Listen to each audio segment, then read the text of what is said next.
because where I am, it's really country. It's really, really country. Yeah. Right. It's real what they call the boondocks. And so, yes, maybe. So I was a little concerned that, you know, but I'm on air and Hmm.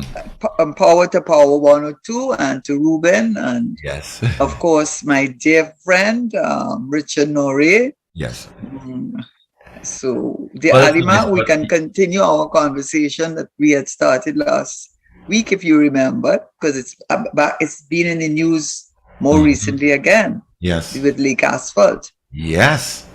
Yes. And a lot of things seem to be going on these days. I see they are mining these days.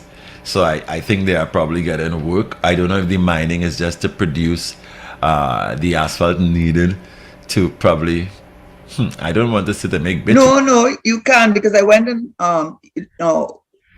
anything we say or in any way that I think we all on this show want to be responsible in what we say. Yes. So Yes. if what I say Hmm. is incorrect, Hmm. then I will have to say I'll have to say well the government has not provided us with the accurate information. So I Exactly. with up to date information Hmm. because I saw another article from Asha Javid before I came on Yeah. because that Lake Asphalt was I was concerned about how this thing had evolved. Hmm. And apparently in 2012 or 2013, the government of that time had signed an MOU with the Chinese railroad company to Yeah. supply them with asphalt, and they could go on Alibaba and you could site and you could procure it. Hmm. But I think the issue now is, and it's this is why it's not being clearly articulated, and they need to. It's all it's just all of this obfuscation that causes one to have confidence or trust. Um, Clearly, the focus, in my view, with Lake Asphalt, and you will correct me, Hmm. was more production of bitumen, which you explained to me last week, I think, and for your audience. It's a mixture with the, I think, from the oil, a special brand from the Petrotrin would produce, and they would mix it. And what we do know is that in the last, I think 2015, 2016, when the last, the prior administration, I think 2011, sorry, Hmm. 2011, let me get it correct. Yes, 2011, because it was the other administration. They had made a profit of over 36 million. Yeah. And for the last number of years, as I had said last week, the permanent secretary they have not provided an audited account. Hmm. And more than that, they have been subsidizing the League Asphalt to the tune, I think, of 2.5 million a month to pay salaries. Yeah. Something's not right with that whole story. There's something not. And that when you mentioned, and I'll ask you if you could, give more details because they did say that the agreement was to ship asphalt. So it's not bitumen, it's Hmm. asphalt Yes. out of the tons of asphalt. Raw So material. yes, you raw product Hmm. with with the Chinese. And that was our agreement. Maybe they renewed it. Hmm. You see people making all kinds of things, and I want to be careful not to go down that road. Yeah. But it seems that they are shipping out the asphalt. Hmm. So because they're shipping out the asphalt, they don't have bitumen No. because they shut down Electrotrin, Yeah. and they don't want to admit it, and they don't want to come out with the audit accounts, which will show what has been happening in the company, and that we are now subsidizing a company that was profitable Mhm. mainly through the bitumen. Am I right, Mr. Yes. Brave President? You are so Oh, correct. seriously. No, Mm-hmm. no, seriously, you're correct. And lately, well, the chairman had resigned some months ago. Then, about 3 weeks or probably a month ago, the CEO resigned. Then, two board members resigned. Then the entire board was, it collapsed. They crashed it, and they brought in some new members. Sterling McAllister, chairman, Anthony McDavid, Alston Cador, Alistair Bandu. These are the new board members that are operating now. But I was told by some of the employees that they didn't bring these people to meet with them to say, well, this is the new board or this is the new chairman. I haven't heard about a new CEO. I think they have someone acting as a CEO. But things are happening a kind of way on the down low. I see them mining, but I know they are not producing bitumen. So, like you said, No, they're not. yes, they are shipping out the raw material. Yes, they are. Mm-hmm. Yeah. So, I My thought God. they were probably no, they had given the road building contractors and other people in relation to who will have bitumen as part of their operational Yeah. stuff. The import. Yeah. Now these people who bring them in, these people Mm-hmm. do the mixing with the gravel and the bitumen Mm-hmm. to get the asphalt for the road. Now what I what I realize is that they are probably mining the asphalt to probably give to these people some amount of asphalt that they can probably make the bitumen, because the elections are coming up just now. These local elections are coming up just now, and I'm sure that every Tom, Dick, and Harry have seen on the papers or look at it on the news, on the television and stuff, where there are lots of protests about bad roads and all of that. So I don't know if this is a drive to probably mix up a little bit of the stuff with the imported bitumen, because they can do that if they have a plant that will mix the gravel and the bitumen to produce the asphalt for the road. So I think that Yeah, could be but part of it too. not to cut you, and I see Richard is with us, and I don't want to come off this topic right away. I'm sure he was following whilst Well, we I've talking. been Maybe information too. yes, No, I was maybe it's hustling the to get your car, and I was hustling to get you, almost getting to accident, all kind of thing. I tell you, oh my I'm telling you, I know when I see the Last Supper behind you and the children, I know where we are. You are in your bed. I'm still abroad. But Oh, excellent! You seen those pictures that good, Karen? I always see it. Oh, I mean, okay. I'm a little Roman Catholic myself, and I Oh, assume that you would not have pictures of yourself with people other than your family members. yes. I would not advise against. I would advise against it strongly. But coming back You're to right. the more serious point, Mhm. Yeah. and I think this is where they get us to deflect and go off on a tangent. I mean, the appointment of a board, all that is all good, but let's get to the meat of the matter. The meat of the matter is that we depend on certain things to earn us foreign exchange. Yeah. And the asphalt is a product of that energy. It's an energy related product. Mhm. And up to 2011, when they did their last audited account, it had made a profit of 36 million. Mhm. Now we are hearing, just as with the Petrotrin now, that the Paris is importing fuel. I mean, these are such retrograde steps, and it's all obfuscated. It's all hit. I mean, why all of this mystery? If what you're doing is nothing wrong with what you do, something has to be wrong. Why is it that the minister, Sinanan, I guess after the two articles in the papers that were, and quoting from the permanent secretary, they could not deny the veracity, the truth of what was being said. I think in August he came out and said that they are looking at what they say something about. It's how long you're there now? You're 7 years you're there now, and you're talking about new marketing strategy and new structure. What nonsense is that? You think people are so foolish? You think we're so foolish that we're going to believe? So then you really have to be incompetent if for 7 years you're trying to restructure. To the point, you can't give an audited account. You a loss-making industry when you are profit-making and earning foreign exchange first, to the point that you are now subsidizing to the point of 2.5 million a month salaries. How could that, in God's name, make any sense? No abuse. I'm a Catholic, so I shouldn't use God's name. How could that ever make any sense in 7 years? No one. And then you're telling us that you're importing the bitumen for the road service when we were producing the bitumen here. And instead now, the Chinese seem to have a lot of control in this country, because you are taking thousands and thousands of tons of raw asphalt for them to take it and put it on Alibaba. I understand. You can go on Alibaba. So I read in the papers go on and you can go and bid to buy the raw asphalt from Trinidad. How is that making sense? Like, I just don't. It's just not computing. It's like saying you're no longer going to do LNG. You're just going to dispose of natural gas. You're no longer going to feed the polluters industrial estate with natural gas to make ammonia and all those byproducts.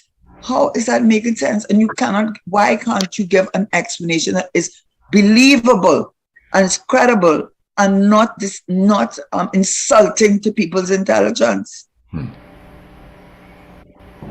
It is, Richard, Karen, and it is. I think I said a lot. Yes. No, you Yes. did, but one of the things that we could consider and have considered and have concluded to be one of your strong points is the way you communicate, Karen. It is very difficult for people to misunderstand what you have to say. So I think you're quite clear in what you have said. I think it's terrible that we could move from where we were to where we are. But it went further, I think now they're selling their pitch too. You could go in hardware to fix road for the government. If in your street you have, you know that? Are you aware of that? I'm not aware of that, but I'm not surprised. I'm not surprised. So in other words, the government seems to be having a hands-off approach on most things. So the situation is, they want to say their job now is to deal with legislation. For example, I think it's the crime bill, not the crime bill, the bail bill, right? Comes up every now and again. If they go to Parliament to get it passed, they blame the opposition. You know that, right? So that can't work. But that's the role to get things passed to help, move the country forward. So when they fail, they mount the platform and tell the country, is the opposition preventing us from doing what we want to do? Things that are under your control directly without opposition intervention, it's always a committee up here or something, and we have to wait for the come. So what's the role of the government? What is the government? You said one of my strengths is my ability to communicate. Another strength is my ability to focus. I'm very focused on this point. So I would like the government to come and let us understand what is happening at Lake Asphalt. One, why I don't like that explanation that Minister Sinanam gave, with all due respect, is nonsensical and is insulting to anybody's intelligence. And in fact, it's a poor reflection on your ability if for the last 7 years you can't get your act together, right? And the fact that you got something is terribly, terribly wrong. And I suspect, though, based on the information that we have, that they made a mess of it, that they made a deal with the Chinese to give them the asphalt, that they closed down Petrotrin, and that is maybe, I don't know, deliberately or otherwise, it makes you almost go into all kinds of conspiracy theories, so that they wouldn't be able to produce the bitumen, and that they're importing our bitumen, where Trinidad was known for having the best asphalt in the world, and therefore, by extension, the best bitumen for paving the best roads. And the whole of Trinidad, by the way, and why is that discussion important? Quite apart from foreign exchange, quite apart from the lack of clarity and transparency and accountability of this government on a critical issue, that as Mark Daddy pointed out to me, and he's very right, it is a labor-intensive, high employment for the area. It's not one of the kinds of activities where in the energy sector where there is not that level of high labor, because capital intensive. Right, once you construct, but there is continuous work employment. So you have taken away the employment opportunities from the area, and you are just playing and you're just insulting the public, and I find it very, very distinct. And why is it important? Because a lot of those burning of tires all over the country. I mean, at one time, I'll be honest with you, I mean, I'm so nationalistic, maybe I may have said it before, about 3 or 4 years, a foreigner said to me, oh, there are so many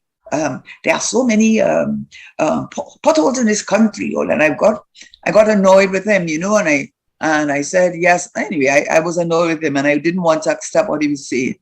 But my gosh, the pothole's bigger than the road.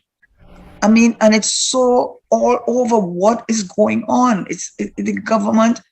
Don't worry, and listen, I'll go back to you, Richard. But Richard, Anti-Daddy Mark too, because I have these side talks with him now that when I'm left alone. I'll The never truth of leave the you matter alone, is, Karen. You know I'll never leave you alone. Whenever that happens, oh, you look at how you try.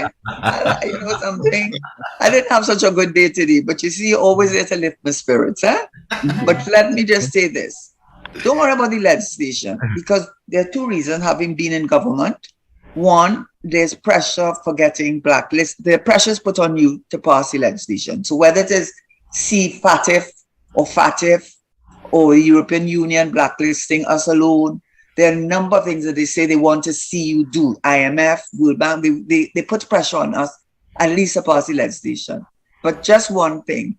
Remember, I think last week we talked about the human trafficking.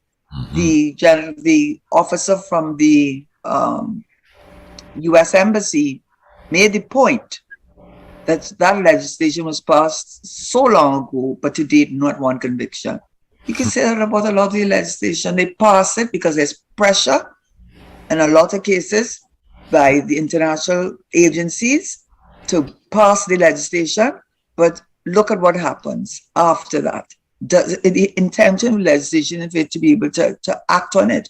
And when we look at our history, and you will see that it's just going through the motions. And that is what the gentleman, from the U.S. Embassy was trying to say in his very polite way. There's often no corresponding act thereafter to respond to the reason why the legislation was created in the first place. So right, they just created to fulfill the requirement that it's now the law, but then there's no enforcement. They don't implement it. Exactly. They don't place to support it, to make sure it does what it was passed to do. And that is sad. That is sad. And they do that all the time. That's the same thing they do with the committees, Karen. They set a committee up just to answer the concerns at a given time. So no, we don't have nothing to say. A committee is looking at it. When the committee finishes their work and we get it, we would study it and then we'll get back to the national community. And then they never do. And that is governance in the country, and that's horrible. And people must say so. Is it true? But what I would say to that, I mean, you could read it anywhere. They say you want something not done, just set up a committee. That's what they do. They set up a committee, and that's a strategy. It's known as a killing issue approach. It is an approach to kill an issue. So talk about crime, for crime. To kill issue and move on. So once you raise it, no, a committee looking at that. What's the next issue? That's what I saw. We have nothing to say about that. That is being addressed. What's the next issue? And then move forward. They have become quite audacious with their behavior, very daring on all issues. They feel like they have become an authority on anything in the country now, you know. And they believe they have understood the people of Trinidad and Tobago so good. And perhaps, Paul, you know, they have, and they could be right, because how long you can get away with this kind of approach? For how long? I mean, it's so openly glaring, when I say so, for the shortcomings of the government. And while I see thousands of people marching and protesting just about every organization or members under any part of the government in the country, public service, this one, that one, the other, they're all marching and threatening. I still think the reaction should be greater than that. And it's quite high as it is. Because, I mean, I had to commend it to Begonians again. That's where we need to get to. You know, the way they have been responding to these issues over the decades. Really, one has to step back and conclude that they are admirable people in terms of how they behave when it comes to political issue and where they should be on any given issue. They were very right to do what they did in Tobago the last time around. And I hope, you know, coming into these elections, people would weigh the options well and know what to do. Because if this isn't foolishness, somebody had to give me a new definition of it. I think, and then again, this again is, okay, so I can use an example that would show that there was pressure to pass legislation, like the POCA, like the FIU. Certainly when I came in there, the CFATF, which is the Caribbean Financial Action Task Force, and they can blacklist you, put you on a grey list, and that means banks will not do business with you.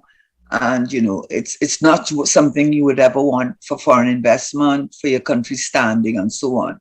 So I know that the FIU, I'm sure we would have passed it, but I know that was a great incentive to passing it, that you had to comply. I don't know how many people have really been in the intention behind that FIU, if you're really seeing the impact of it, but we had to pass it. So what I will say is this: I think people are becoming more and more disenchanted, or more and more. After a while, they say, okay, all right, you did this, you did that. But after a while, people are talking out, and they see patterns, the patterns of distraction, the patterns of anger, the patterns of, deflection, and, that toolbox that is being used, the tools are getting rusty because the people are seeing through them, and they're asking now and demanding now to see action. They want to see results. It's okay, you say this, you say this, you say this, you say, and you say it with such conviction. But then when you look after the number of years, what has happened? I want to say one thing before you respond, because I don't want to forget to say it, because I want to commend the Attorney General for increasing the staffing of the DPP by 20 new officers. I mean, this is something that the DPP, I know he needs more than that, but it's definitely a step in the right direction, which only goes to show he didn't add one, he didn't add two, he added 20 at one time. Only goes to show that all those years, I have said it many times, he can't come out because of his position as DPP, that it was true. He was understaffed, 20 at one time. So I commend him for that. But I would like to think that if he's listening, he probably isn't, but if somebody from his ministry or whoever is listening, I don't know if he has other plans, but if we are really going to deal with the crime in this situation, they always try to find a way to sue me. They listen. If they're not listening, they always try to find a way. But I try to be helpful. So if they're trying to listen to me and want to take negativity out of what I say, well, that's their choice. But you have to be able. No, you are talking about me. Once I'm on, they're always trying. That's the thing. Oh, yeah. So they would be. I thought you and the Women's League get on real good. You the other day you were very good. Yeah. The party and I are one. We are good friends. Oh, Karen, the party knows that I love them and I fight for them. That's what I think. So what I do? You get me confused, Richard. Karen, hold on. It's not the party trying to sue me, no, it's some part of the government of Trinidad. Not the party. You better not say not the party. Close. Yeah, make it very clear. Yeah, yes, of course. You have to distinguish it, Karen. Yes, you have to, and I agree with that.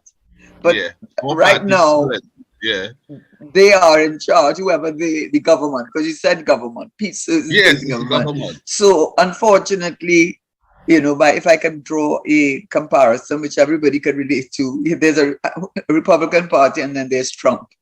Who's really in control? You know what I mean? But they have two Republican parties in one. And then there's Trump. Yes. And then there's Trump. Okay, so I understand what you're saying. Yeah. But what I wanted to say in support of the Attorney General, because we must also say what is positive too, huh? We must not just be seen. I definitely think that Grace Hospital thing is a mess, and somebody please do not come and tell me about. You have been saying for some time that you understand that the Attorney General's DPP's office has been woefully understaffed. And the fact that they could come and put 20 persons in all at the same time, that accentuates the need for human resource there. Because absolutely. I mean, when you put 20, that doesn't mean they took care of all, Absolutely not. But it threw 15. But that's exactly right. Yeah. So absolutely. I want to commend them to know he just came and he saw the need to do that. And he probably saw it all the time as a private lawyer, and he knew it. I mean, he has friends in, you know what I mean? He wasn't always Attorney General. So the last Some of us might Attorney say General was not shouldn't aware be of the that Attorney news. General right now, Yeah. but he is. And Yeah. as is, he knew the problem. And in fact, the DPP did kind of speak out about 2 years ago when he was the subject of appeared to be very high-handed criticism from the judiciary, from the Chief Justice, who I admire despite all the negatives they have had to say about him. And it seemed a direct attack on him. And he came out and said, don't put all the blame on, I think he was supposed to send it by electronic format rather than paper format, some kind of thing like that. And he said, don't put all the blame on the DPP, but that's interfighting. I don't know about that. But what I would like to see the AG do also, everybody knows it. Martin Daly wrote about it. Many people have spoken about it. That if you really want to go to the root of the crime and the outbreak of crime in this country, you've got to go to the root of it. And it's white collar. And if it is white collar, as I have said many times when we were in government for the short period we were there, but the plan really was to link the FIU with the SORT and to set up a special unit in the DPP's office that they train only, because there are a lot of lawyers, train only in white collar crimes, to send them off on scholarships for a master's degree, bring someone who is very well versed in white collar crime to head up and ring fence that department. Like how you ring fence SORT, ring fence that department and put that department subject to certain criteria in order to qualify to be there, not only your intelligence, but other factors. And if you ring fence them, he could have dealt with CL Financial already. He could have dealt with a number of other, the HCU could have dealt with a number of other things. And a lot of the crime is seen playing out on the streets. As we all know, I think I read an article by Bilal Abdullah in the Newsday. You know who he is, right? Not Richard? sure. I think I heard the name before. Remind me. But Bilal, when they had the insurrection in 1990, Abu Bakr was in charge of TTT, the television station, the Loon television station. He might have had more problems now with all these television stations. But at that time, there was only one, so it made it easier. And Bilal Abdullah was in charge of the Red House. That's the Red House, okay. Yeah, he was the one in charge of it. And so he broke ranks with Abu Bakr, and the museum wrote an article. So he would be well placed to know it. And he said himself from 1986 that the drug trade and transshipment of cocaine began, and that's when the crime really is. So that's the root. And this pretends, I'm hearing the Minister of National Security, they're all parroting it. Family. Yes, we know that. We know families obviously play a part. But guess what? As Stephen Alvarez said, he said he's from that area, Clifton. There's a place called Clifton Hill. Up in right. He's from up on the top, wherever the bad boys are now. He can't cross the street. It's shots firing. He's at the top. He used to live there. This is what he said. But now you can't go up there now because it's strike if you're on the wrong side. Anyway, the point he was making. Up there for anything. The only reason I'll go up there is if they tell me somebody captured Karen and she up there. Oh Lord, if my husband died, so you can't go and capture him. You have to go in Laperouse Cemetery. Right, no, but I will come to your rescue, Karen, outside of that. But no, the point he made. In New York pressure, we have to come under that pressure, but that is the only time. But I'm saying that he is from there. That's what I'm saying. So he's not somebody from outside talking about it. He lived there and he talked about all the areas. Yeah. He lived there. And he said 20 years ago, the most you will get is a dog barking and want to bite you. That's the most. And you didn't have single parents there? You sure did. You didn't have you had Jude. You sure did. Poverty rates were 30%.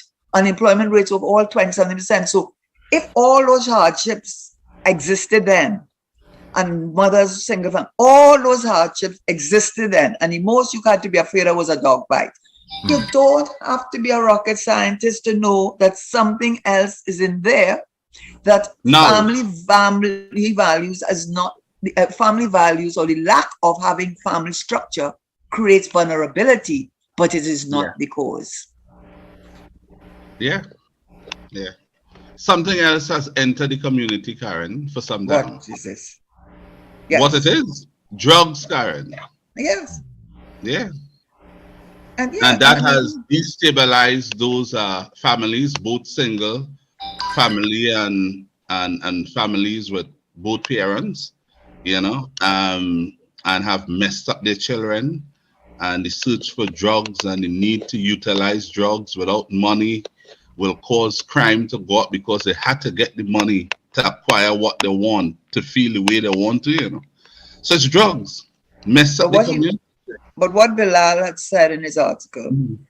and which is the same thing when minister who has died, unfortunately, Martin Joseph, Joseph. who was actually from Nelson Street, which is where my husband's family and where my husband grew up on Nelson Street.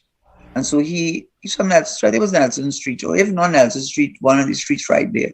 So they knew each other as children growing up.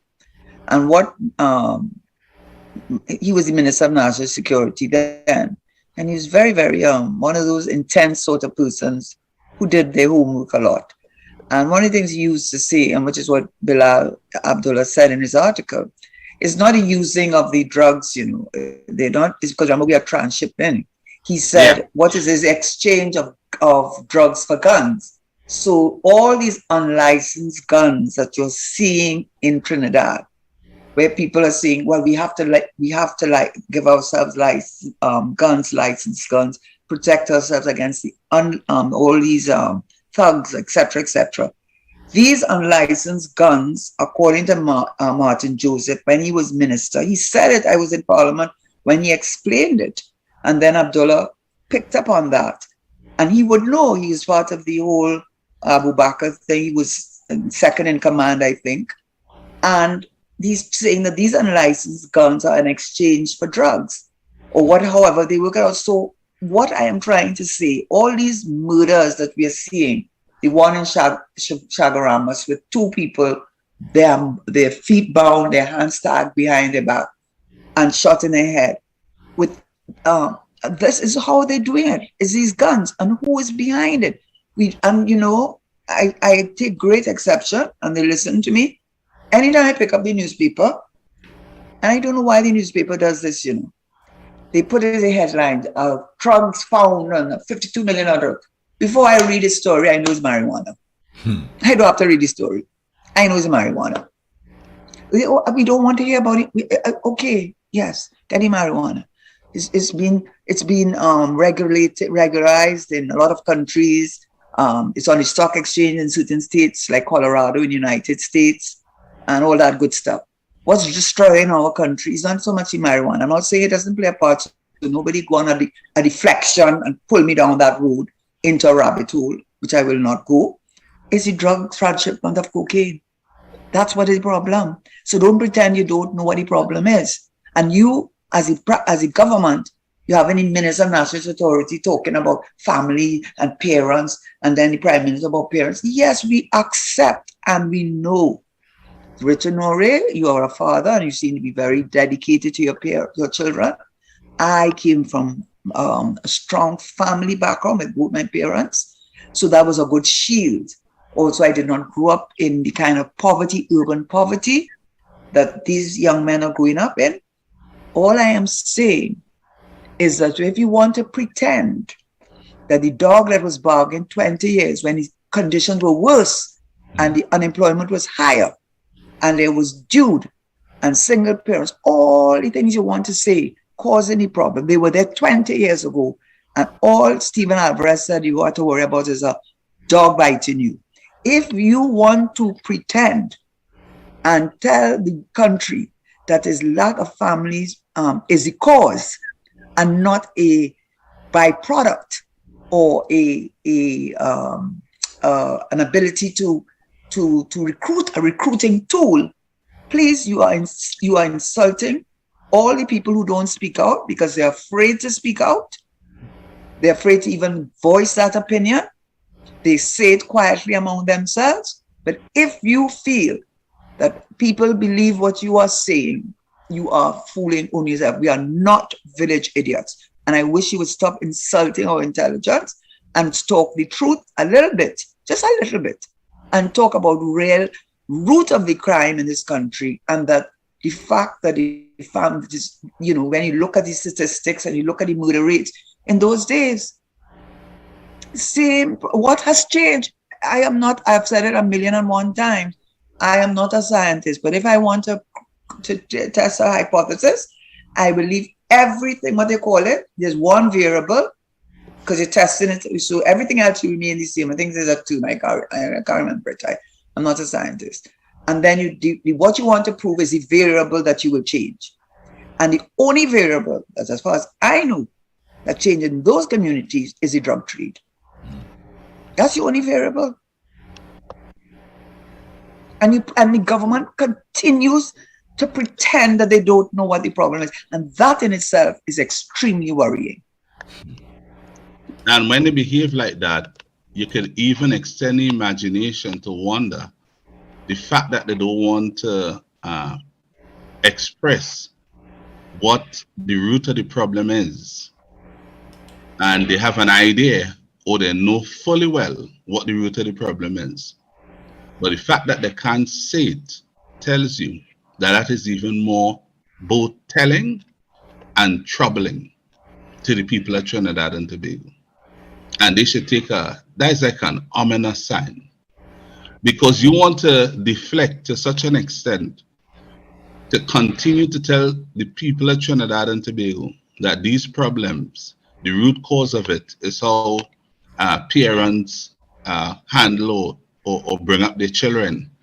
And most of them today not doing a good job at it. And that's where the real problem is.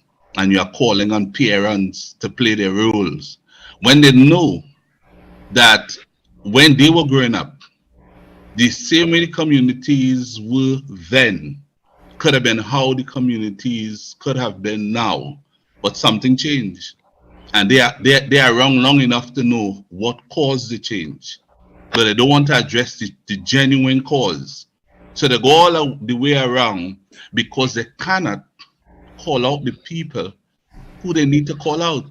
When Mr. Manning talk about the big fish, and he appointed Martin Joseph as Minister of National Security and called him the Green Man. You remember that? Yep. Down in Chagarama, say, Mr. Manning was genuinely making an attempt to go after the big guys with the blimp, the SWOT, the OPVs. They would have this kind of interconnective operation where the choppers could land on the vessel. You had smaller boats, what he called the interceptors. You understood the plan. He spoke about big engine boats, racing boats, bringing drugs in the country. And they're coming into our waters doing over 100 miles an hour, and as they reach, they switch off. So they're just skating through, and you can't pick them up. So he needed the OPVs out there with the choppers. He built this thing on the foreshore behind the trees, remember, for the helicopter? For quick response. They never even utilize that. You realize that? They never utilize that. I laugh, and I don't mean to laugh. Yeah, but he had a genuine himself and Martin Joseph to pull this thing back. It's true. Yeah. And I will tell you something why, by the way, now again, I'm subject to being corrected. But I do know that I started looking at whatever happened to those OPVs. Well, remember with the helicopter, somebody got lost and they wanted to mount a search. And then we found out they had to rent a helicopter because all the 4 helicopters that we had acquired were all down and out and had not, and according to the Prime Minister, not worth repairing. Apparently also not worth replacing. Just like that. Like that. Yeah, and we found out that by chance.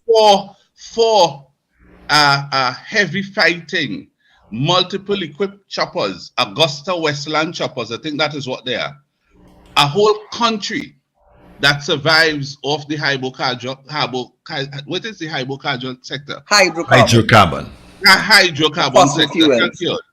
And we can't afford to keep 4 choppers in the sky. a country such as ours. But This is shameful.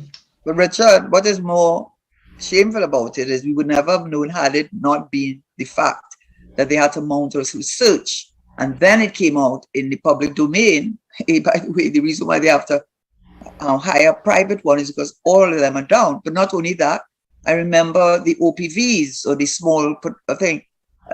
I don't want to exaggerate because, listen, I'm not here in a fight with anyone. And if I get the numbers wrong, do hold on to that, okay? Because, you know, you're showing a petticoat.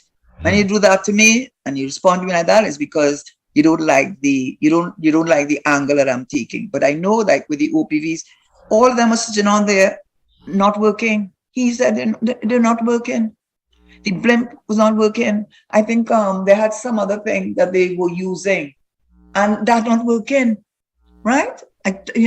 And what you leave people to, and then you never talk about it. You never have a word to say about the main problem is the transshipment. And the reason why this troubles me so much, which will help me perhaps segue into what we could also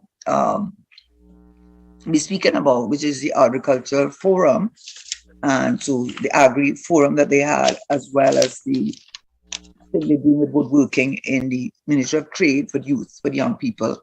The reason why it disturbs me so much, it is because it is so unfair to these young boys and girls for them to bear the burden of lack of self-worth and lack of self-esteem, because, you know, they then are made out to be the villains. They are made out to be the villains, and the spotlight is on them. So that when you see the murders or you see them burning tires and so on and so forth, it is always them. And then they begin to have self-hatred, because why is it only happening in these communities, these poor urban communities? Because they are very, very attractive and very, if you want somebody to drink out all your rum, he might want to bring some alcoholics inside there to drink, right? So, they know exactly what they're doing. And it is very painful for me to see that a whole group of young people are being labeled like that. And the government making it worse when they very well know, as it was 20 years ago, as it was 20, 25 years ago, many of these parents were single parents. As it was 20 years ago, even worse, the poverty level was much higher. As it was, things have improved so much from 20 years ago, when people didn't have education, you didn't have schools for all children. When you had to leave, if you didn't pass common entrance, you had to go do school leaving. In other words, things have improved so much from those days, and yet there were no killings then. Yet there were no gangs then. Yet there were no murderers then. If you had to have murderers and gangs and all of that, if you want to use the excuses you keep on pumping out as a reason for that behavior, then 20 years ago, we should have had a crime rate that is 3-4 times higher than it is now, right? Yeah. So when you cannot hold on to anything to justify it, and what it makes it worse is that it makes certain people feel a sense of being superiority. Look at me. I have a mother and a father, and look at my children. They don't worry to tell you children that give trouble. The point is, if it is the children, the family unit was the cause, then 20 years ago, when the children had to leave school even, they couldn't go on to no junior secondary, no secondary school, no YTEP, MITEP, MIC, UTT, COSTA, none of these things, OJT, nothing like that. And high poverty and single parents living there. If you did not have that problem 20, 25 years ago, why is it now you have it when all those things have been dealt with? So now you turn to you can't find anything else to say but family. And you know that people want to hear you say that. A lot of middle class people who want to assuage their conscience and feel, oh, I didn't grow up in wealth, my parents were not well off, but I had my parents. If that is what you are destroying your self-worth and self-esteem. And by the way, Mrs. Manning, I remember her very well for this, because even when the PNM was out of government, she asked me to do a little bit, I was at a law school at the time, but she was very much into self-esteem. And while she was a minister of education, that was one of her major things, self-esteem. And what you are doing as the prime minister is telling them that they're worthless, they're no good, because they don't have a mother and father, when you very well know that's not the reason. So stop telling these children that. It's sad. It's a very sad thing. Very. Another area that seemed to be going under in this country, Karen. You saw what happened to the little child that was strangled? Yes, with the mother. I assume it's the mother. Allegedly. Let me not get myself in trouble. A relative. Then on one hand, I'm hearing it's the mother. I'm not sure, but I could say one. It's a family member. It seems to point in that direction, yes. Yeah. Where she said she was crying out to the police all the time. And any other agency for help, because the challenges that, they were going through, people saw how they were living. Yes. And she even informed the police that she was going to take the life of the youngster. The police didn't come. But, after the act was done, right? And the police was informed about it, then they showed up. Yeah. And that is, that is really a reflection in a microcosm of really what is wrong and what is happening to Trinidad and Tobago. When I was preparing today for the show, I told you that one of my, that's something which I feel like CNN and MSN, they don't apologize for sticking on a topic. I mean, you could hear about, where I am, they don't even have TV. Yes, that's how much of the boondocks I am in the USC. But had I a television, I'm sure I'd be hearing about January 6th, about Trump finding documents in his home. No. In other words, always get a new angle, and when they get it, they regret and then they spin it around again. Over and over, so they had to get it back. So and it succeeds. Yeah. It succeeds, and it's not only them, but MSNBC and Fox. CNN, Fox, yeah, and that's opinion news. So I am saying that to say that there's a reason why they keep the story going, because they want to reach. They don't want it to die. They want to keep it at the top of the people's agenda. And so when I was looking for today, just as how you're talking about the young girl, the young child, and the police service and so on. It brings in mind the report of the Hadid report and then the Judy Jones report. And what the minister had it for 6 months and did nothing. With the St. Jude's home, is it? Yeah. For 6 months, they had that report and took no action.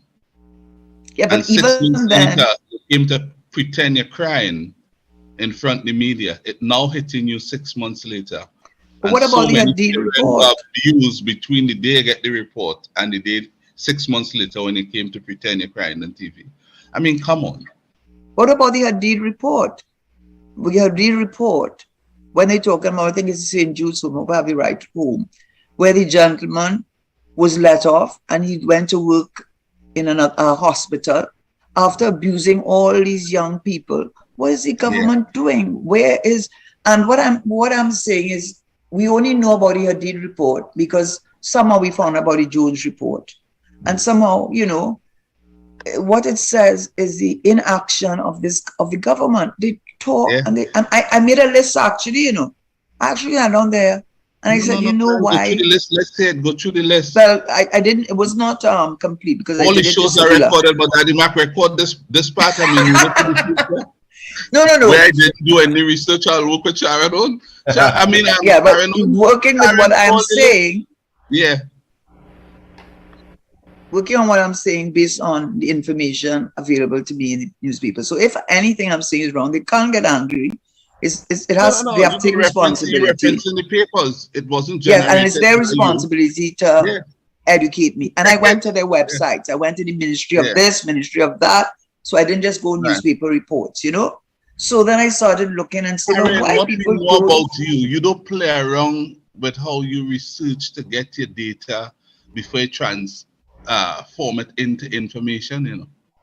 We know when Well, you bring because something here, it's simply because you had gone through the process of researching it. You are well known to us on this station, you know, Karen, and the way you do things. We know that. well, you Yes. need to have a little talk with me because my sisters are one of my sisters who's a academic said to me, which is why I'm where I am. But be that as it may, she says, but don't you get feedback? I said, well, I mean, if I listen to Monsieur Noray, I would think I am the cat's pajamas. But no, so maybe one of these days we need to get some data so that I feel that. But I do, nevertheless, enjoy doing the show and doing whatever I can. So to get back to your I point, prefer us to open the lines. huh? I prefer not to prefer us to open the lines. No. It's not that I prefer that you open the lines, but Yeah, I don't want you anybody want to interrupt the work you would have done to come on the show to share. I Right? understand, and you don't want to dilute it into That's it. another Yeah. Because you had the usual spinners who will callers jump on board and talk all kind who of being nonsense. paid to call, Yes. and you know, on both Yes. sides of the equation. You And understand it well. but I And was in my job is to government. protect you from that, Karen. They call me after, they make comments after, and so be it. But they're not Oh, well, getting then to now you. you're telling me this. But we'll Not have a told talk you. on that Yeah. Some other afterwards. time. But Yeah. some of the things that I noted, as you know, I think one of the real issues, and these were some of them, that the government talks the talk, but they don't walk the walk. They have a very poor implementation. So you lose confidence when they tell you they have the Watkins report, they have the report on with the Children's Authority, with the Children's report. You have the report. They have lots of reports. Everything is a committee and everything is a report.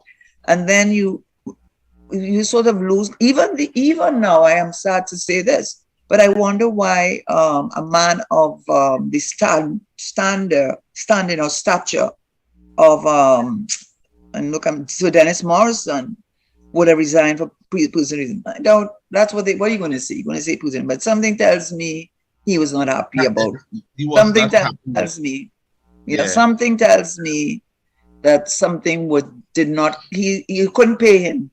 You can't pay him to do anything that he feels is not in his interest. He is through the Caribbean, through the region, highly respected, and not because he sat on this board and that board, because he's brilliant, because he is a man he's a man respected. And so at his stage, he would not do anything that he felt would tarnish his name regionally. So his resigning, to me, because of this government's way that they obfuscate and they hide and they jump and it makes you wonder, is it really personal reasons, or is it something about that pariah that made him uncomfortable? In the same way, the AV drilling report should have gone to court, because you see what would have happened. Maybe the High Court, I don't know, might have said yes, they were right. Maybe the Court of Appeal might have upheld it, but guess who they have no control over? The Privy Council. And it would have gone to the Privy Council. And then we will have a truly independent, I'm sorry to say that about any member of the judiciary, some of them are colleagues of mine, I'm not casting aspersions. I am for the continued existence of the Privy Council. They can tell me what they want. Once something happened in this country, you can't believe what was tabled is what they arrived at genuinely. You had no idea what conversation took place last night, yesterday, last week, and where. And I mean, come on, go to the Privy Council. Yeah. Well, this is what I would say. This is really what I am saying. I'm saying that the Privy Council, as everybody says, oh, don't you think the Privy Councils don't know some of them? Yes, they probably have views. I can't say they can't have views. But my gosh, I think more or less, if the Privy Council speaks, no, everyone shuts up.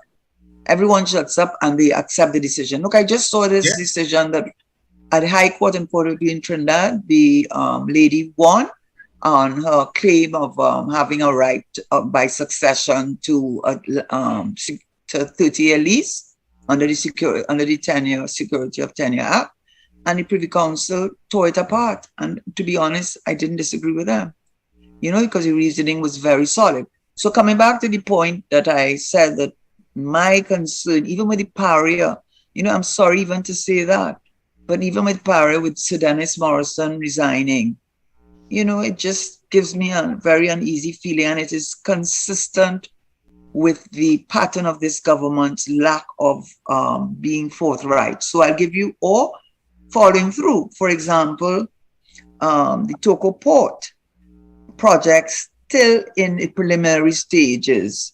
And originally they were supposed to be finished in 2020, I believe, but they said of COVID, but they said it's still in the preliminary stages when they said it was supposed to be finished, I think, since 2020. And the galleon passage would operate. The galleon passage would operate from Toko to Tobago and Tobago to Toko Ferry, and that's not all. Then the next thing you have is the highway from San Fernando Point 14. The OAS contractors took them to court and won $1 billion. And 2 points, they did not abandon the job, and 2, you weren't paying them. But you gave another story about why. Another and then spin, when you brought in, Instead of coming to share with the national community, you lost the thing.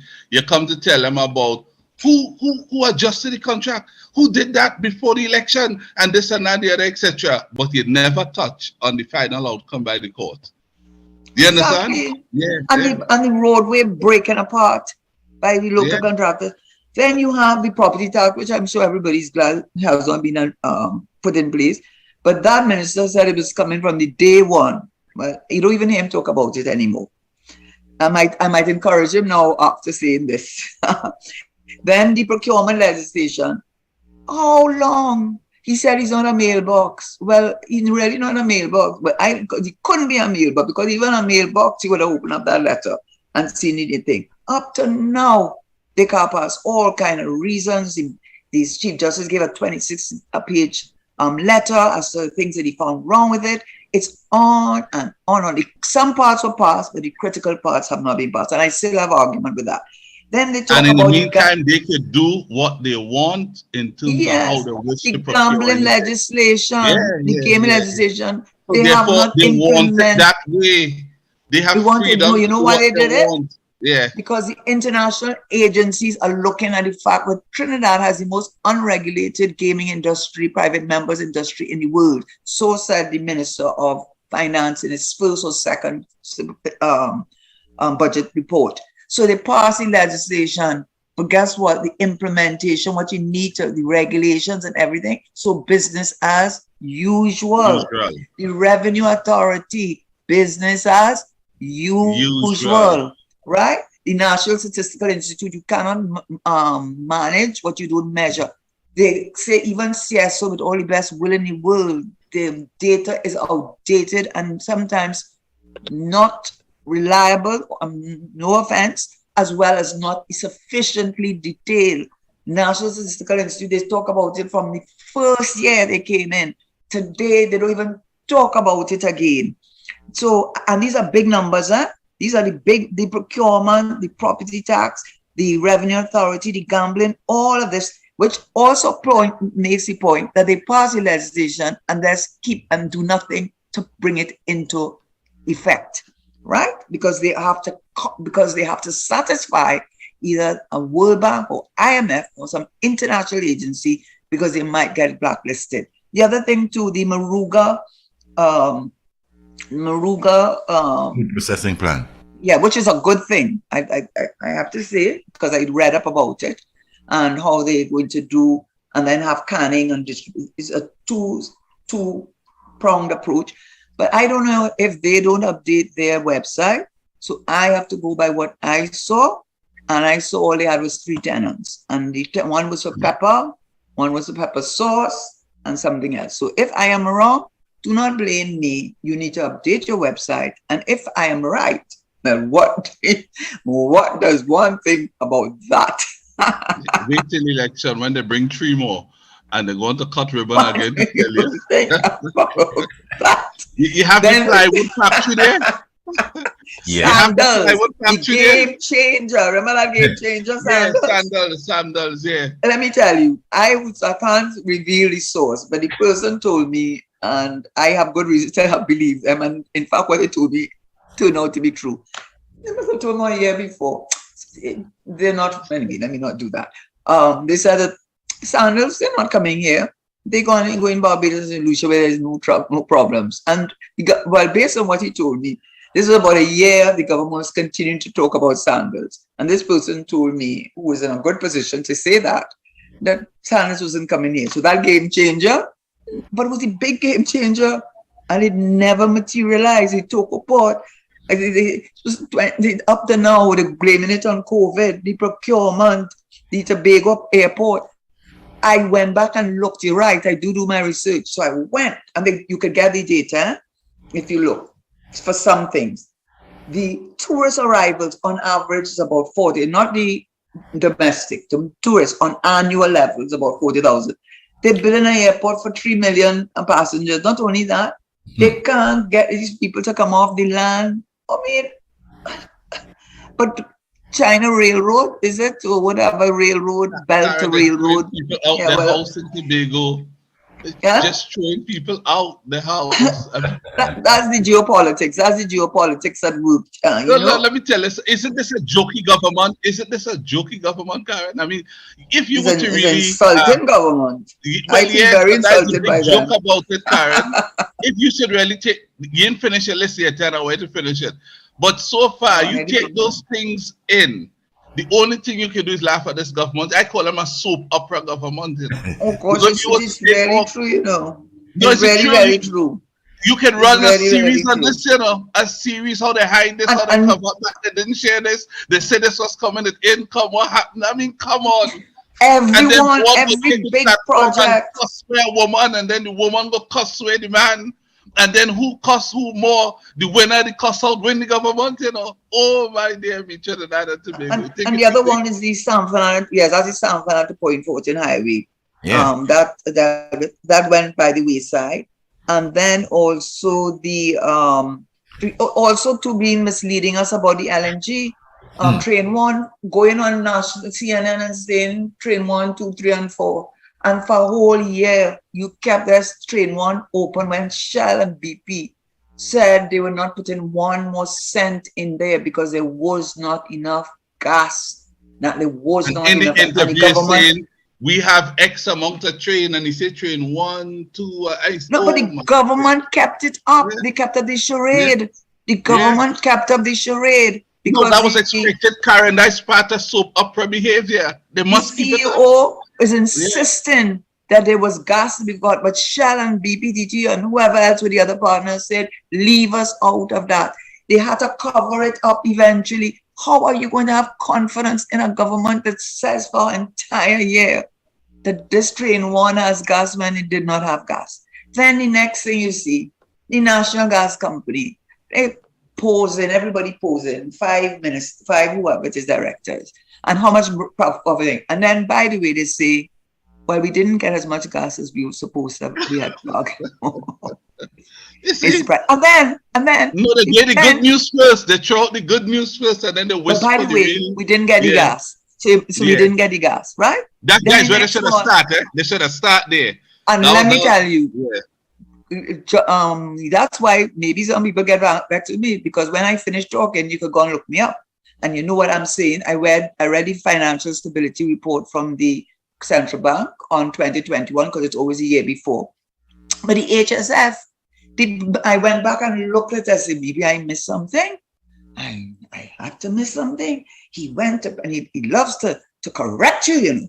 Revenue and GDP, gross domestic product, are not the same thing. Revenue is the taxes that the government collects from the gross domestic product, which is all the goods and services produce, the value of it in 1 year. He went into That's the all of basic that. definition. Now he does have conversations with himself now. You listen to him still? I don't think people listen to him anymore. No. Just I'm not going on that way. You see me. let me do it. Let me do it. I'm telling You you, do that. when he's You called, go people ahead. are still cutting off and pulling away and things. They don't listen. You ever hear anybody calling? I mean, come on. We have callers say you mention that name. I tell you, we had to cut off the show. If what? It's terrible. If what? If you only What you call say? his name twice, we had to cut off the show if you open the line. The kind You of serious? adjective people is want to come through with, Karen. So this I tell you, some people have what you call revolving personal conversations with themselves. Nobody. That's just it. So when you talk about him, Karen, and you're right, I think you should get happy because at least he said, hey, at least one person has something to say about what No, but I have happened. to listen to him because Yeah. like the Prime Minister has left him to run the country. I mean, he's de facto our Prime Minister. He has so much. Well, at one time he really was really visibly for at least a year or two in the original iteration of this government was like the Prime Minister. And then maybe a lot of people spoke to the Prime Minister and said, it's not a good look. So then he started, telling him to dial it down. I know how those things go. I was in cabinet. I understand how those things operate. It's not, things don't just happen by chance, believe you me. But coming back to the HSF, he said, and we have made 140 billion to 180 billion. But by the way, was because of the price of gas and oil. But it is not, we have to put 60% of any surplus revenue from hydrocarbon, from oil and gas into the Heritage and Stabilization Fund. If the budgeted amount, it exceeds the budgeted amount, I think, by 10%. Well, in fairness to him, no one expected the Ukraine-Russian war. So in fairness to him, I think the price that he had set for both oil, especially for oil at $65 was not unreasonable. And I think the price he set for the gas was $3.25, which neither was unreasonable. No, it was $3.75. $3.75. Okay, still wasn't it wasn't so unreasonable. Definitely the oil was not unreasonable, but then it really didn't matter because guess what? They did 17 deep water round bids and only 3 were taken up. And this is a time when Germany burning coal, right? Yeah. And then now they're doing now they're doing on land, right? And he says that he was going to make this big deposit in the HSF. So I am saying to myself, if in fact the revenue, which you were very clear to tell us, revenue is the tax that is generated from the goods and services generated in a year, and that the goods and services that they are talking about is a tremendous increase in value of oil and gas and LNG, then it only stands to reason that he would have made a substantial deposit into the HSF. Mm-hmm. But when Mr. Charles asked him, MP Charles asked him, he buffed him up and told him he not put in any. I think that's what he said. So I would like to know if you put any money in the HSF based on the formula set out in the Act. And if not, why not? Because he was very clear that the difference. So you did not collect as much. So you got the GDP. If he did put any, how much you put? Right. Not only that, but there's the other point. Yeah. As he was, and I'm really asking the question. Yes, he made a good point. There's a difference between GDP, the gross, how much the goods, the value of all the goods and services produced in one period, a fiscal year, and it increased by 40 billion because of the price of oil and gas at the mid-year review point, which was in April when he spoke, right? It's true. But he was at pains to say, don't make the mistake of thinking that GDP and revenue are the same thing. Revenue is the taxes on those goods and services. So I want to know, if you didn't put any money in the HSF, is it that you collected little revenue? I'm not talking about GDP, GDP is the goods and services, but we're talking about what the government has collected by way of revenue to finance its projects. We know that, yeah, that's it. And why tell us how high the GDP was? Yeah, he told us that. What was the reason for telling us how high it was? If but on not the the other hand, revenue. you're not going to tell us how much money you're making from it. How much revenue, which is the How much taxes. revenue? Yeah, which is the same money when I say money. Right, How much but just for revenue the the listener, government generated from it? from that Through GDP. taxes. Yeah. And yeah. why? And Because why if you're not not? going to tell us how much money you collected, then why Yes. tell us how high the GDP was? What's the relevance of Right. that? What's Yeah. the point of that? Because the Yeah. only thing you can use to all for national security, education, health, unless you go and borrow, which you borrow and borrow and borrow, which, by the way, the Financial Stability Report of 2021, it's not the central bank governor who publishes it. It's I think it's the Inspector of Financial Institutions responsible for that document. He did make the point that with all the that's 2021 he's looking at. He said with all his special drawing rights of 644 million US, with all the drawdowns 3 times from the Heritage and Stabilization Fund, which he lets you know is in US, it's held in US dollars.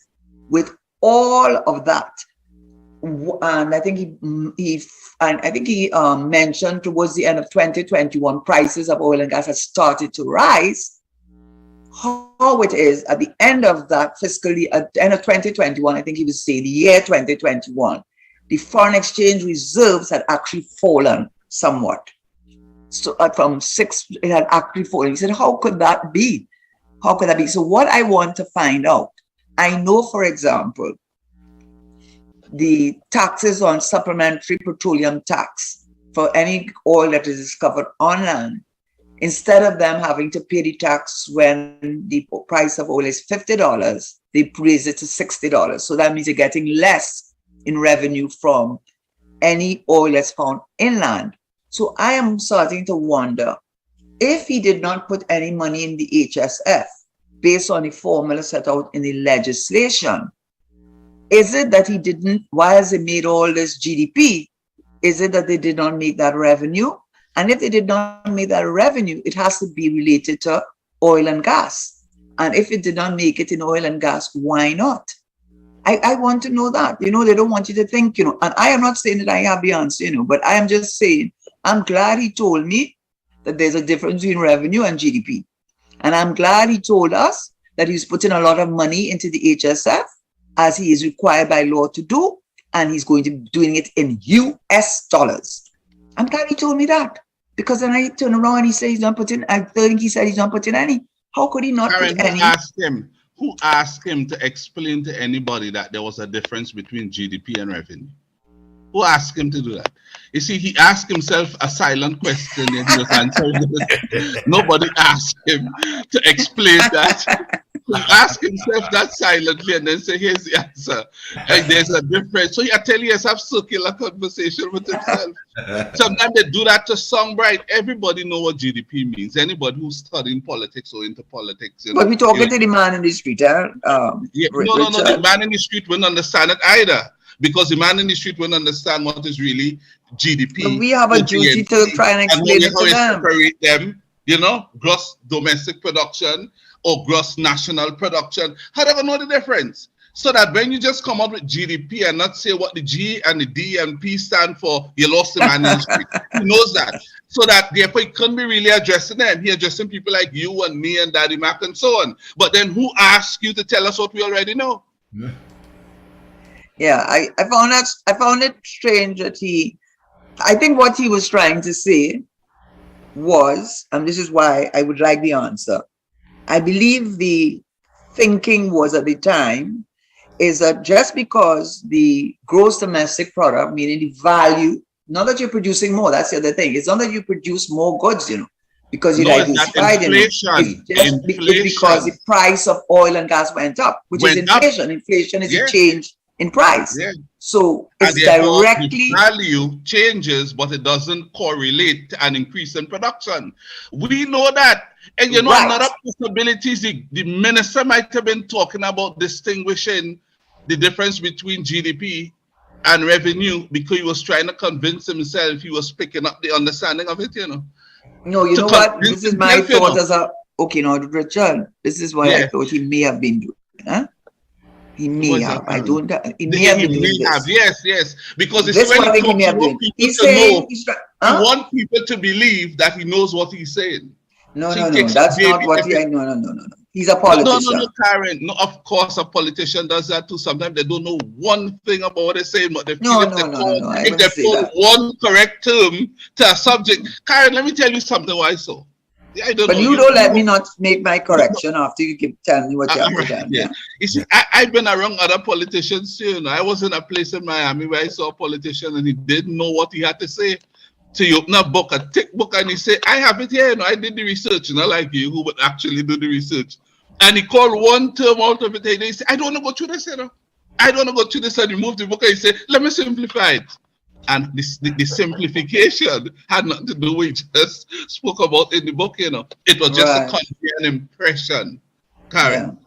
So I know when I see politicians doing these sorts of things, it's some spinning, some deflection. There's something more that they're trying to cover up, but they want to convey something differently in order to cover it up.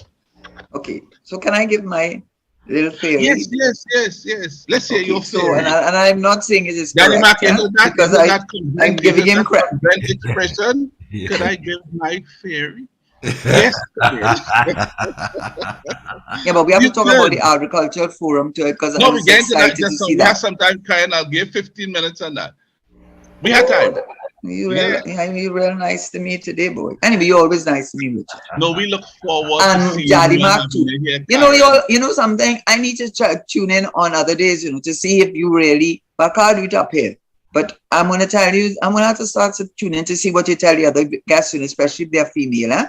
I'm gonna listen. No, I'm Karen. gonna start listening. Very different, Karen. I think I'm Very gonna. different. Huh?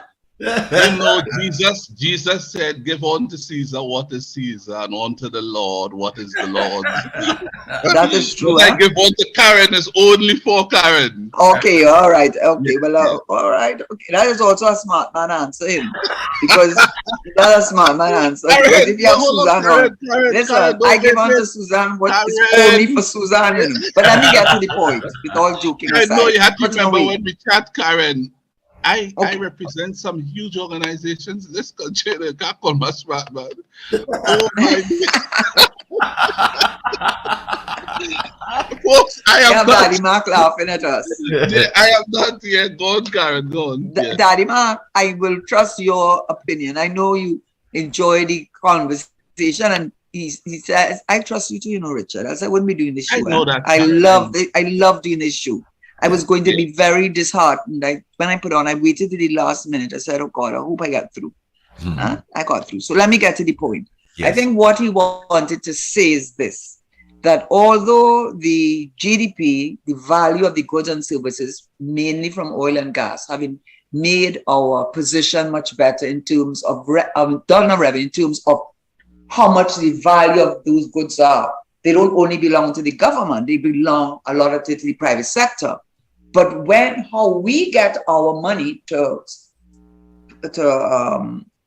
pay for education, health, national security is by taxing that GDP.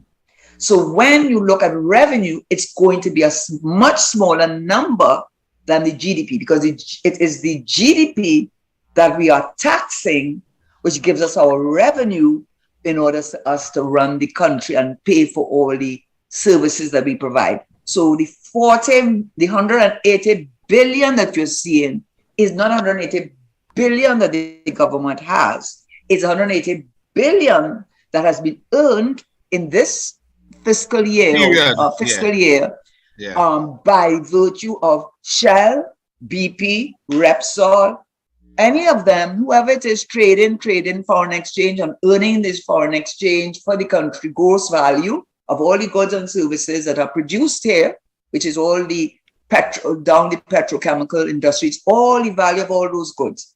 But when it comes to the revenue side of it, it's going to be we are taxing that value. We are taxing those gross values. We are taxing it. And if we are taxing it, we have to understand as citizens what is the tax, what is the taxation that we know corporate is corporate tax.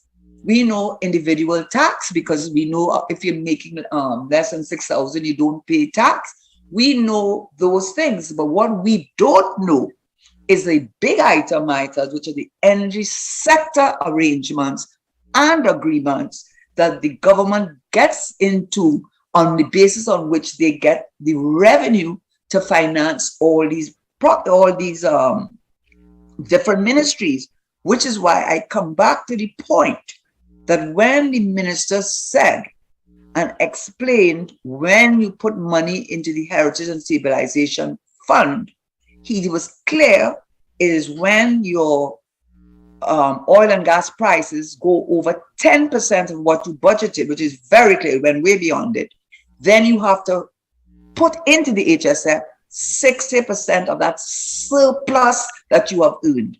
And for him to have turned around and said that the impression I got is that he did not put any, it makes me wonder what is the tax arrangements that this government has with the energy sector, that we could have a gross domestic product that went up by 40 billion in a matter of a few months, yet you are saying, as from my understanding, that you have nothing to put in HSF.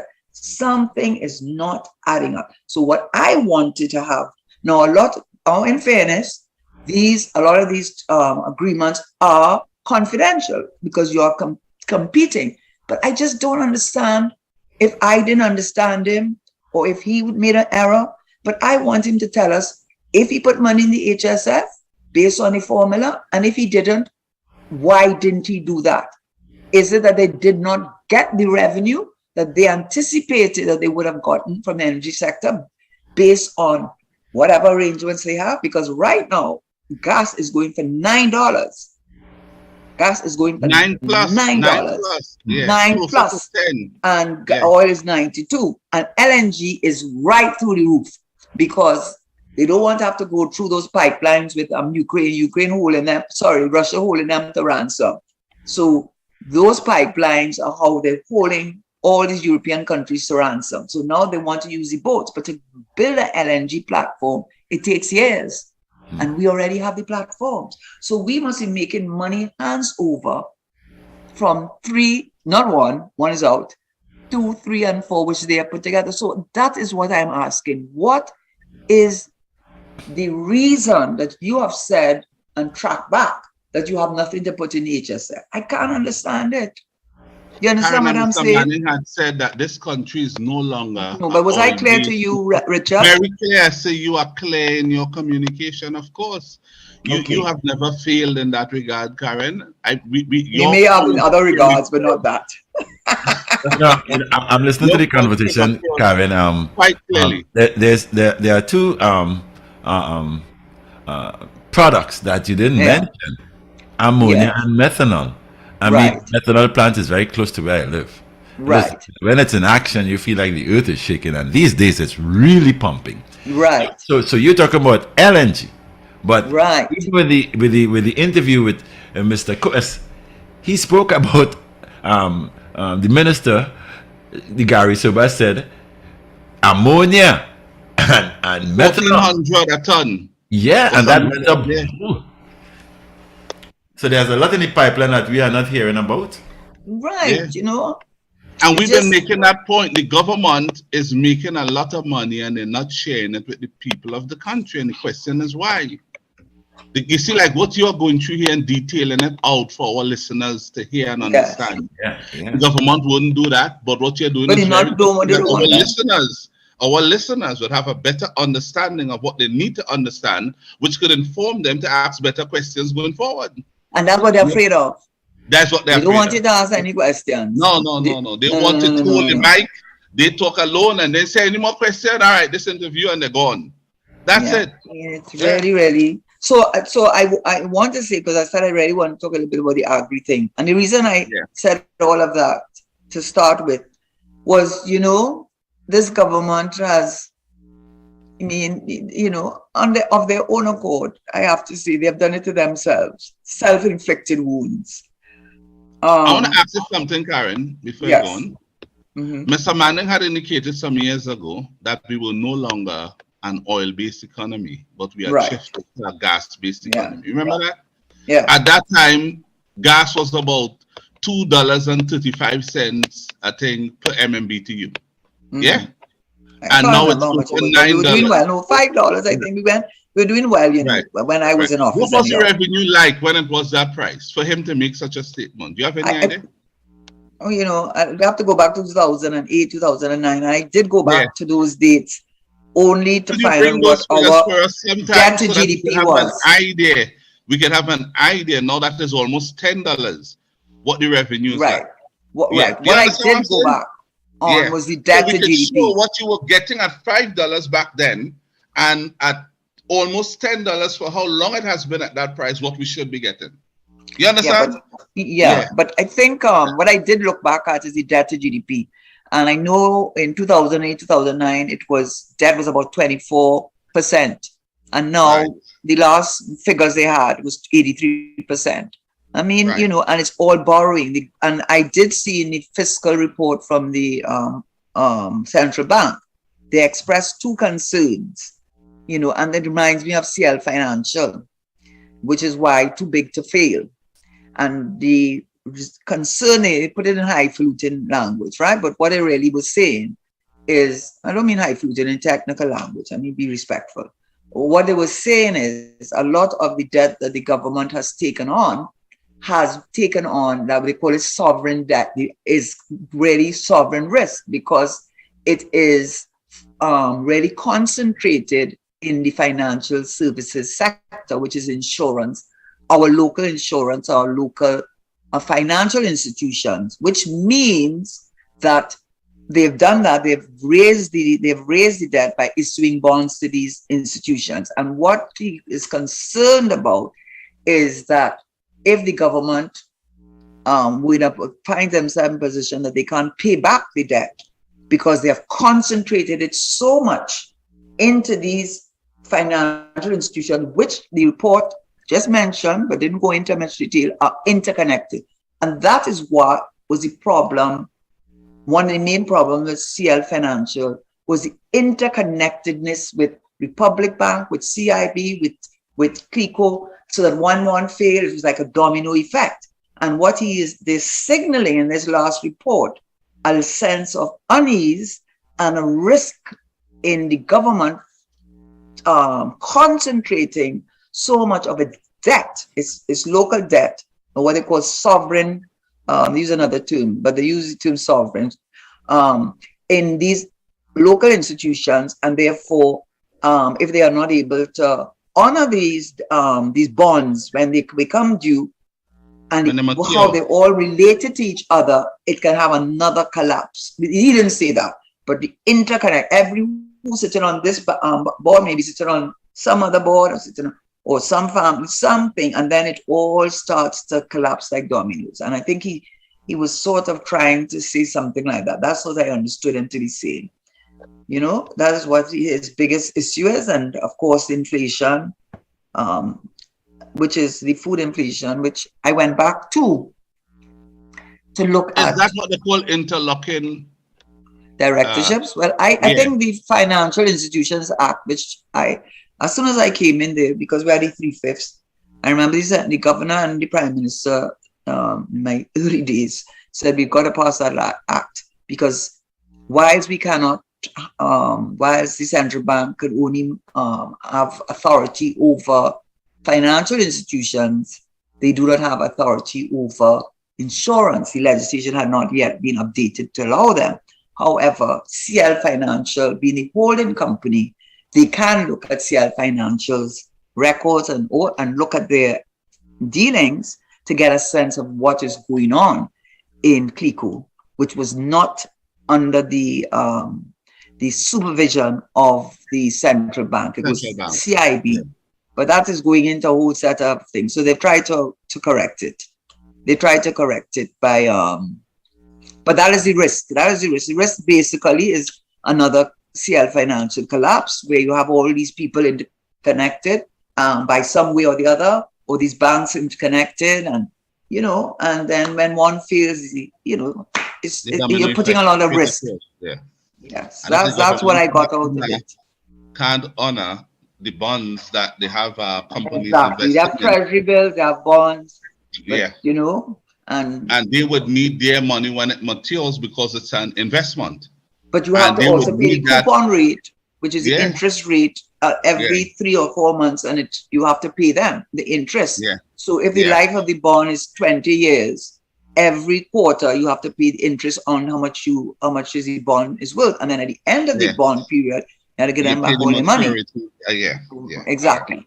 So he expressed concern about how the government, the debt that the government has on its plate is mainly from sovereign debt, from borrowings from these institutions which have this local debt. interconnectedness. Yeah, Right. yeah. So that's what he was giving a warning. I took it to mean that he was warning us against that, because when I looked at our debt to GDP, when we were in government, it was something like 24% of GDP, and 2020, which is the last time I could find the data for, it said 83%. Now he says he's going to be able to reduce it because, which is true, it is true that in April, by the end of April, much more of their debt they will be able to pay off, which is reducing their expenditure, which if you reduce your expenditure, you're starting to close the gap between revenue and expenditure, which is closing the fiscal deficit. That's what you're doing. But and doing that, you're not going to have to borrow so much to finance that deficit, which is what the government did, taking out of the HSF 3 times, borrowing and borrowing and borrowing to finance debt. Debt for what? Mostly for recurring expenditure, to pay salaries, not for developmental expenditure. Maybe we'll go on and getting a little too I'm getting a little too technical. So let me leave that technical. We would resume that, Karen. Let's go to the agri. Yes, yes, Yeah.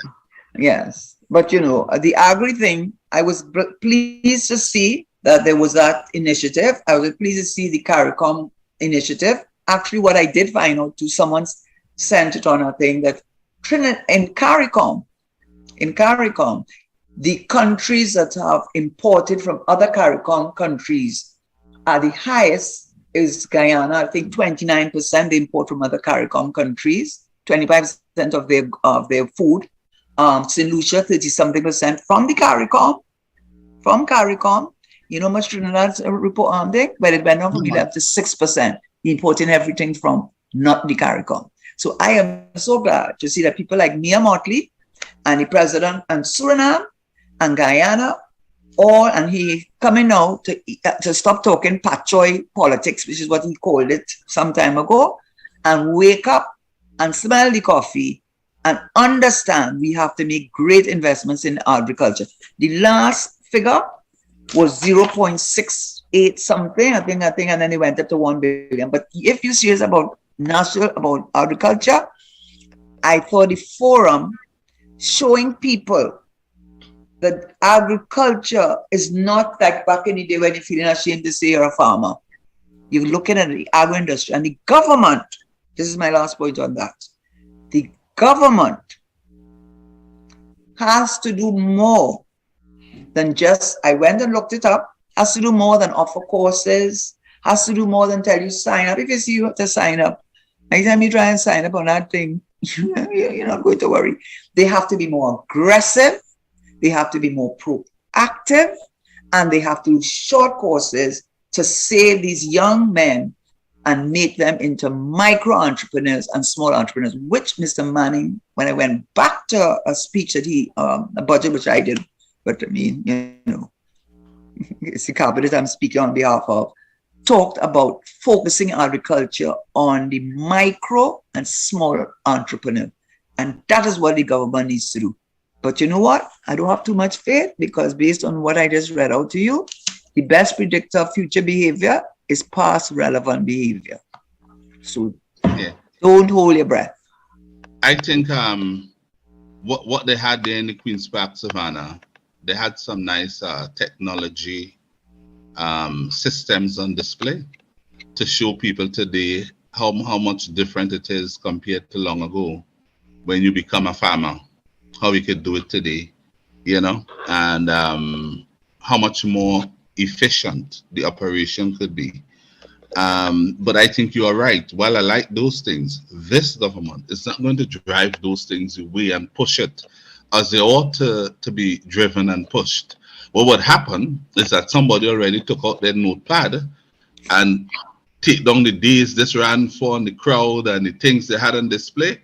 And you will hear it on the platform, we did this and we did that. And it's up to you now to take advantage of it. But the government not putting anything there to help propel you to so take advantage of it. All that is going to come down to is lip service. But they would always reference what they did. And I want to let people know what they did was only participated in what was on display in the savannah. That can't be it. Showing me what I could use and what it could do. And when the whole thing done, everything just disappeared, no systems to help you. You understand what I'm saying? To help equip you to go and do it, and government agencies that's supposed to support you if you're a farmer and a modern day farmer, nothing there to assist you to move forward. Then all they had in the savannah was a talk shop with some nice things and demonstration. Yeah, and this is what I really want to drive home, because that's what I told you last week. That it's my, my cause, this thing that I'm really committed to, and this is that the government cannot take a hands-off approach. If you really want to deal with the problems of crime, of all these young people coming, you cannot just sit down and say, I have this course, I have this course, I have this course.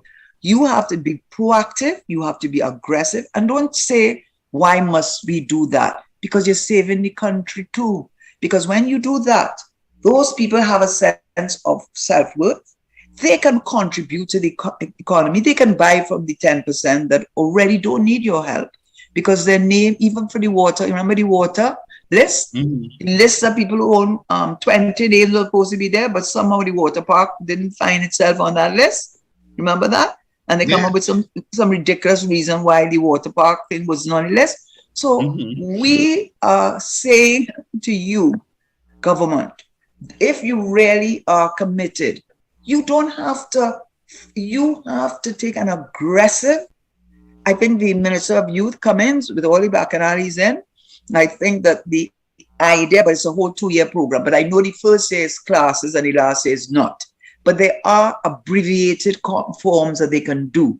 You have to get them to see that there is a future. You've got to let them see there's light at the end of the tunnel. You've got to tell each other, okay, listen, I can make you be making X amount of money at the end of the day, because I'm going to help you. I'm not going to just tell you to fill out a form. I'm going to guide you through. We have a whole Ministry of Agriculture. We have a Faculty of Agriculture at UE. And I will use the same analogy that I used the last time to show that I'm not being unreasonable. When the Concordat came out, the Roman Catholic Church, the denominational schools, which mainly at that time were the Roman Catholic and Anglican churches, so angry that this Prime Minister Eric Williams says the future of our children lie in their school bags, that he understood that the way out of poverty for most of the population, which was illiterate or only had education up to school even, if that much, based on the schools available and the population, etc. He did something that, unheard of, going up against the middle class, the French Creole, the planters, the people who were controlling his country. And he posed the Concordat and said, 80% of those children are getting in based on a national exam. 80%, because you're paying for your teachers. Yes, you could choose your Catholic teachers, your Hindu teachers, but at that time that wasn't really in place so much. Your Anglican teachers, you could do that. You give you first dibs with that. But you see, 80% of those children, it has to be based on meritocracy. And the next day, I told you last week, the next day in the Guardian at the time, they put a picture of Eric Williams next to Hitler and made him said he made an analogy between him and Hitler. So hated was he by the land. But did he do what he had to do? He did it. Did he do it because he knew he had to do it? He did it because he knew if he did not do it, all these children who are doctors and lawyers and educated in this country, all they lacked was opportunity, not ability, but because they were not given the opportunity, they doubted that they had the ability. So they questioned their own ability and said, nah, man, I can't get into convent. Nah, man, I don't have the brains to go to college. Nah, man, I don't have the brains to do that. Why? Not that you didn't have the brains, you didn't have the opportunity. You did not have the, I could just say on that last note, I have taught students in the law school, in particular, because there's the degree and then there's the law school you come to after you do the degree. I have taught many, many students that did not go to the so-called elite schools. I'm telling you, many of them, some of whom have gone on to get their masters at Cambridge, some of whom were my colleagues more than, they were not my students, but I know, I'm not going to give the example because then everybody would know who it is. But what I will say is many of them came from very, very, very humble homes. And if Eric Williams hadn't done what he did with the Concordat all those years ago, they'd be a helper in somebody's home or a driver because they would never think they had the ability to be somebody. And what I am saying is that the government has to be the Concordat of today. The government, and forget about who feels threatened, because you know what? They want a certain amount of chairs around that table. They don't want to make space. They don't want to make the table bigger. And that's the truth. And they don't want more chairs around that table, because when you do that, you're taking away what they want to control and giving you ideas that they have put in your head. And this government has helped to make them think so, that they have no ability, that they worthless, that they're lazy. Look at how Satmaraj said about Tobago, saying lazy. How many people you know, including our Prime Minister, who I think is an intelligent man, and our Chief Justice, who I also think is an intelligent man, how dare he insult Tobagonians like that? How dare, and he knows exactly what he was saying. And we took it. We took it. So it is time that this Prime Minister understands you help out the 10% enough, however percent you want to call it. They don't need your help. Do a Concordat and at least leave a legacy that we could be proud of. Karen, I think that is what should have been done at least 5 out of the past 7 years. And that wasn't done. I don't think he has so much time again before the next general election to do that. I say it's too late. Too late. I want to repeat that. It's too late. Somebody else had to take up the mantle going forward. He has had enough time. Look at what I've done to poor people in this country before we go. You remember when we had the COVID and they were putting out the arrangements, benefits, and so that they'll give the businessmen and the poor people. When the businessman got what he needed to get and he went with it, you know how they set up the small man? They say the small man, come and get this. And before they could give 5 small men, they run to the media and say, we have to slow it down because we realize people are double dipping. You understand? This one coming back twice and so on, and they make it sound like the small man again trying to cheat the system. They did that for spite. And what that did, it stopped everything to everybody who was going, and it's only the rich got. It's not only that. Yeah. Everything you have to go online. How much of these people going online? You yourself going online, you're getting confused and you're educated. You know what that man said? Educated donkeys. Educated donkeys. Yes. We see some of them. We see some of them in Parliament. No, but we know you're not talking about yours truly. But the point about it is, but what I'm saying, what I'm saying is, they want to go through the motions of saying they did. Yeah, they make it hard. That is easier doing business. We look where we are now. Listen. Sometimes it's not good to have been in government. I the word government now. It's such a bitter taste in your mouth. It's so disappointing. You never imagined this is what could have happened to this country. Almost everything falling apart. Falling apart. I mean, you just said we are now indebted to 83 cents on a dollar in this country. You understand what I'm saying? How we got there. And we didn't even touch the crime. Oh God. Yeah, we didn't even touch that. And we know the crime is gang related, which is related to the money laundering and the drug trade. But somehow the Prime Minister and his government don't seem to know that. Somehow they think it's families. Yeah. That's the reason. That's the reason. How stupid do you think we are? Yeah. How stupid do you think? How insulting can you be And you Do you can't know who call you're them saying that to? intelligent nor bright, because to do so you are saying we are stupid. They are not. They That's are the truth. not. And They you are know what not. you're saying that about? We know who you're targeting when you're saying that, you know. We know who you're targeting. You know Yes. how people Yeah. use coded language? You're Yeah. using coded language. And all, is that helpful?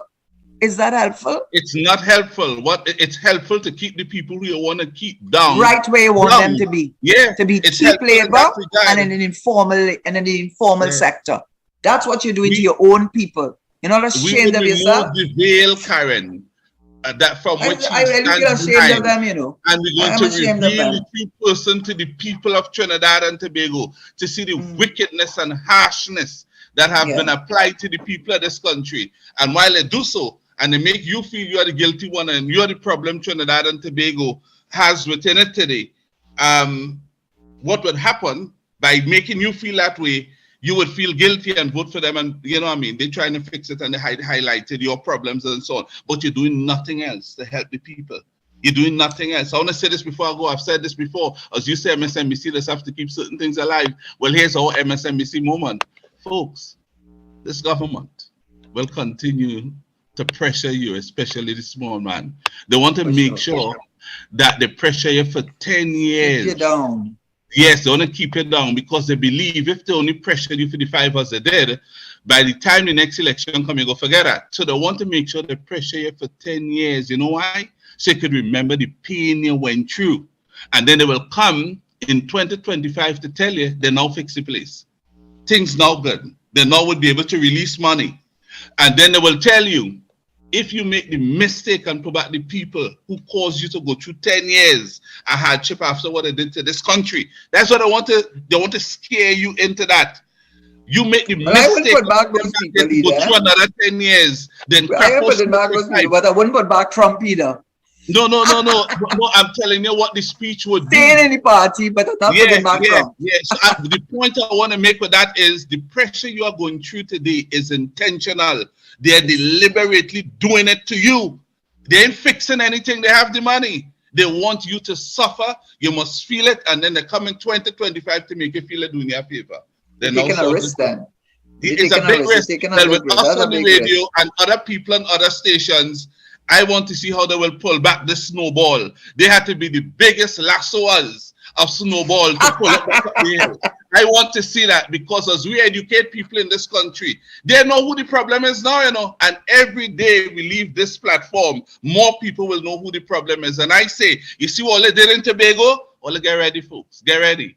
Repeat it in Trinidad. Repeat it in Trinidad. There are 2 options. Promote Camille Regis Robinson now as the Prime Minister. If you can't promote her, promote Penny Beckles now as the Prime Minister. And if you can't promote him, then ask Dr. Rowley to resign.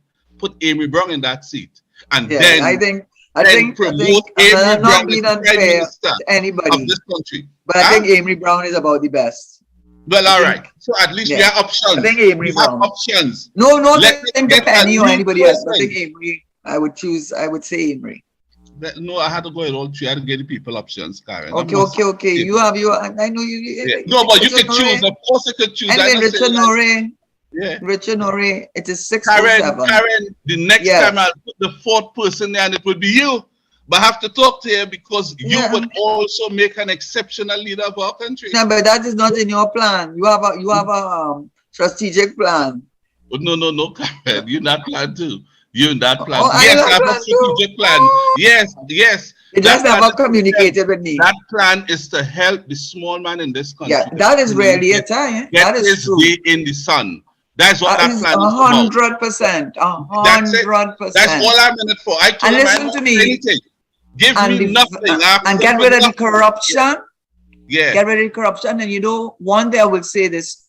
You said, really going over time. But one thing I learned from Mr. Manning, people said that he was arrogant and thing. Well, whatever they wanted to say. But one thing he told me that Eric Williams told him, he said one of the things Eric Williams never did, he didn't go to their cocktail parties, he did not socialize. He said because that's a time they take the opportunity to whisper in your ear. Those are the real meetings. That's when the real meetings go on. And he said he didn't give them that opportunity. And people in power never liked him for that. And Mr. Manning, I think, did the same thing. And when I was Minister of Finance, after I had to do my duties, whatever they were, sometimes it would be to address a group or whatever, I came home. I was never in a clique. I was never ever in. I followed. He said, "Right no man." What was it? Wrong, right no man and wrong no woman. And I followed his advice. I was in no clique. I was in no group, and I kept to myself so that no one could come and whisper in my ear and tell me I have a favor for them or I have to give them. Nobody. They stayed away. And that was a good piece of advice. So with that, we say goodbye, so long, Karen, farewell. I have to set the clock again. I have to set the clock again. That clock going to do something to my fingers. Yes, and you and I have to talk, but I can't talk to you up here. Clock again as we count down. As we count down.